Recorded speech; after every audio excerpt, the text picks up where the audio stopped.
How's it going, guys? It's going off grid, and I know I should have started this when I first started the project. It's just I have so many projects that if I film them all, it would take me at least twice as long to do everything, and I don't make enough money off YouTube to actually do all this. So it's okay. This is my hobby, and I film when I can.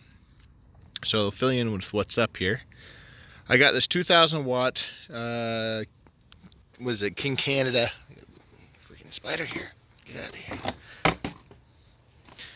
Anyways, Power Force. I believe it's King Canada that makes this thing. Got the motor running. The motor was easy. Gentleman that had this just stored it with a lot of gas stabilizer. It was just too much gas stabilizer for the thing to run. So yeah, other than that, all I did was empty the carb, figure out, oh yeah, this pump wasn't working either, which is working now.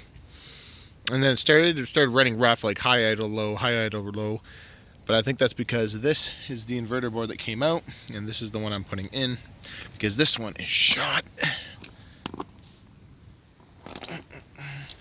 You can see here, there's gaps. The lamination came apart, and there's cracks in the lamination all over the place. There's a crack here. I don't know if you guys can see that. Giant crack. I think moisture got in. This is not working. It's not producing any power. I'm going to see if this does with this. Luckily, I guess these are almost all the same because the plugs pretty much just fit, except for this one, which I just had to make fit. But all I need to do is get gas going to this thing, and I'm going to start it up and see if it produces power. Here we go. All right. Wasn't able to get it on video, but that inverter board does work with this generator. So this generator, or this inverter board shot, generator head, and the generator is still good.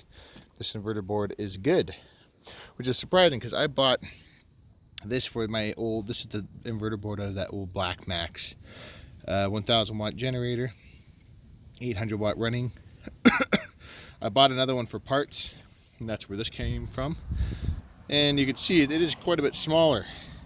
This thing looks like a botched up piece of crap. Like, look at this thing. I've never seen an inverter board that looks this sloppy or this messy. This is a pretty dodgy company here. Anyways, yeah, I mean, this is just like the cheapest crap I've seen, man. Holy smokes. These things are literally just thrown together later. So weird. What's this, a capacitor? I don't even know what this is. So weird. Anyways, this baby works. I can start putting it back together. Just got to make this so it sits in there. And we're golden. Not golden. We got, instead of a 2,000 watt generator, we got a 1,000 watt. But at least it's got the quietness of the 1,000 watt. And the engine won't surge as much as this one, but it actually might, because the inverter board is what controls it. So we'll see. Anyways, see you guys. All right, so last night I was working on this late, but I wasn't able to finish. I'm just assembling everything back together, and I believe this should be ready to run, hopefully. Yeah, just assembling it, and we'll give it a test. And here we got the electric car again, charging on the work trailer with 1,000, and I think it's 60 watts. Yeah, 1,060 watts of panels. I've been saying it's 1,030 watts lately, but it's actually 1,060 watts. Connected to 4 kilowatt hour. Turn the light on in here. 4 kilowatt hour Chevy Volt battery, and a 60 amp eSmart 3. I'm gonna actually swap that out probably soon for Make Sky Blue, because I have a 40 amp Make Sky Blue and I don't need the 60 amp in here. Repurpose that somewhere else. We're still using this 12S BMS with the Bluetooth dongle and the same old 2,000 watt reliable inverter. I've had really good luck with these inverters, except for the 8,000 watt, the old version. It's the only one I did not have good luck with. I blew 2 of those. But these lower wattage ones I've been doing really well with. I just try not to pull more than about 2,500 watts. Stay below that, and they seem to be pretty good. As you can see, I am charging. Looks like these are all charged now, except for that. No, that one just finished charging. So these are all charged. Should double check this one. It's charged, but stick it on anyways. Anyways, thanks for watching. Hope you enjoyed the. So the new norm that I gotta get used to is how big that battery is in the car. And we're always, well, more or less when it's sunny out, this is the minimum my house will be taking because my car is always charging. And so that leaves me with pretty much essentially just one magnesign inverter and one reliable 8,000 watt inverter, because, well, essentially one is just being taken up. We're also growing a little bit of a garden. We've been wanting to do it for a while. But yeah, so yeah, just with the bigger battery, obviously it's got the same charger, so it just takes longer to charge, and it's taking its toll on the system. Like, the system's doing just fine. Let's see if she's open. Nope, she's not open. But at least we got a sunny day. We're gonna fully charge this baby. I gotta hurry up and start doing the BMS in this thing. And I'm just enjoying the fact that I can drive so far in this car now. So I'd just like to thank Power Electric blog for giving me some pointers when I was doing this. He's a great guy. I'm probably going to purchase a little board from him that'll reset the kilometers, how many kilometers I can drive. It'll get me my regen back and a bunch of stuff. So when we get to that road, I'll make a video about it. Hope you guys enjoyed this video. Thanks for watching. See you later.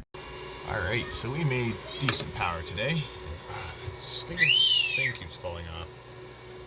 Made 21.6 kilowatt hours and 28. That's not bad. We're still making power. And I'm going to show you guys what I've been doing lately with my time off. Come here, buddy. Watch out. I got I got him. Semi-clean garage. Can move around in here now. Stay there. And I did end up getting this generator running. So now I have two, except for the 2,000 watt inverter in here died and had a replacement 1,000 watts. So I put that in, but that no longer controls the throttle. So I just jammed the throttle into a position where it doesn't over revving closer to the upper limits, but when you turn on a load, the RPMs come down and it can run about 1,000 watts. So it's a hodgepodge generator setup. So yeah, I'm working on this small motor too. It's sat for a long time. It's not running. And then yeah, there's the BMS wires for my car. I got to do that still. I moved my toolbox into my garage. So much better. And I ordered something else that'll be cool for the house trailer. That will go in pair with that. Depends what I'm doing with it. If I'm running tools, that'll work with it. You guys probably know what it is, because this one I'm probably going to give away or sell or something to one of my brother-in-laws. They don't have generators, and they should. Or one of them doesn't anyways. Thanks for watching. Alright, so here's my little generator that I fixed. It's now about 1,000 watts. Might do a little bit more peak, because it does have a 2,000 watt motor driving it and a 1,000 watt inverter. It's not super loud, it's not quiet. This is about the sound level all the time. It's running the trailer, and right now I'm preparing the trailer for this upcoming season. I'm upgrading the charger from a really I don't know, shoddy 400 watt that I used. This I just used as an extension cord, put that by the generator. Now we're going with 1,000 watt power supply and boost stage. This goes from I'm going to be inputting 40 volts DC and outputting 50 volts DC, and that'll be going to my batteries. And just maintenance, anything that needs to be done, I'm just doing some work in here. Thanks for watching. Alright, so we got the test setup going right now. Out of this power supply, which is 40 volts, we are pulling 4.6 amps going through here, which is boosting it to I think 87 volts. I said 50 before. I was thinking it was going to the battery, but I am actually decided to go through the charge controller, which can control everything. Controls the battery voltage and everything. I got a switch here on and off for when I'm not using the generator, or on cloudy days where I'm using the generator and solar. I have to mount this somewhere and finish that up, but the only thing I've been noticing is that the solar is messing with this controller a bit, because the clouds come in and out, so the voltage is fluctuating, so it won't up the voltage too high, is what I've been noticing. So I might have to put another switch on the solar side and give this another try, because we are not making what I want to be making.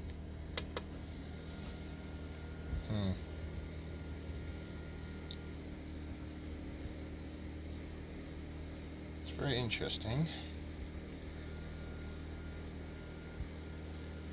Anyways, we'll get this figured out. So I'm in the house trailer. Needs to be tidied up, but I think I got where I'm going to mount this thing. This is the only spot where the wall wasn't freaking made out of paper. And gonna have to hold the cables to get there nicely, and this cable doesn't have to be here. This is not actually there. This is just a plug, as you can see. So this one can actually get out of the way there. But might actually run this up and right across where this steel is, so it doesn't look so I don't know, so intrusive, so that you got wires there. Then I might have to actually put some duct tape over the screen, and just because there's so many lights, it's going to be quite bright if I'm running this at night, which I probably won't be. So what ended up happening is this is 240 volts right here, and this they sold me as 120 volts because it works on 120, but it puts out half power. So this is not 1,000 watts, this is 500 watts, so I'm very disappointed. I bought this a long time ago and haven't used it till now. I should have. I knew better, but it's just the way things go. Let's turn the light on here. There we go. Then this can handle that 500 watts. The heatsink gets a little warm. It's got a little fan on top. The screen doesn't work because, I don't know, got jostled around or something. Yeah, the screen just does not work. I figured it out though. I figured out the voltage with a ohm meter. I increased the voltage, then I increased the amps. It's about a little over 8 amps at 50 volts going in here. So we got about 500 watts.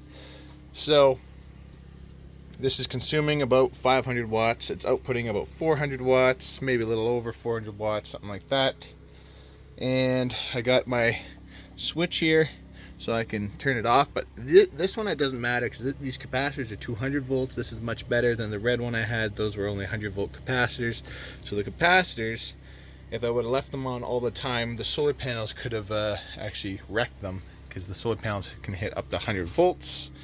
So now we bypass this charge controller altogether. We're still doing about 50 watts in solar and about 400 watts on the generator. It's not that much. I wish it was more.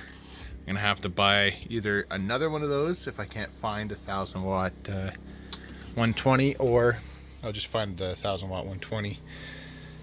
And I would like to put, I'm going to probably be moving this, so I'm going to end up with some holes here, but that's not a big deal. This is an old camper. I'm going to use it for a few more years, and that's it.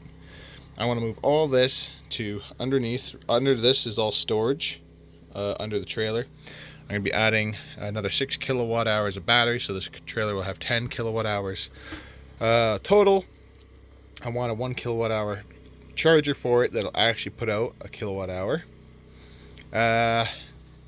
Might move this down there as well, because it's kind of it closes, but I only put it there because I had to at the time. But if I have my mains running down, I can charge from below. And yeah, everything's working, or seems to be working pretty good. So 400 watt charger, 670 watts on the roof, soon to be 770 watts on the roof. I'm going to add another 100 watts. I got 2 flexible solar panels I got from Genny and RV. I'm going to put on the roof. Got a 1500 watt reliable, sorry, not 3000 watt reliable pure sine wave inverter. We got a 40 amp eSmart 3 MPPT charge controller.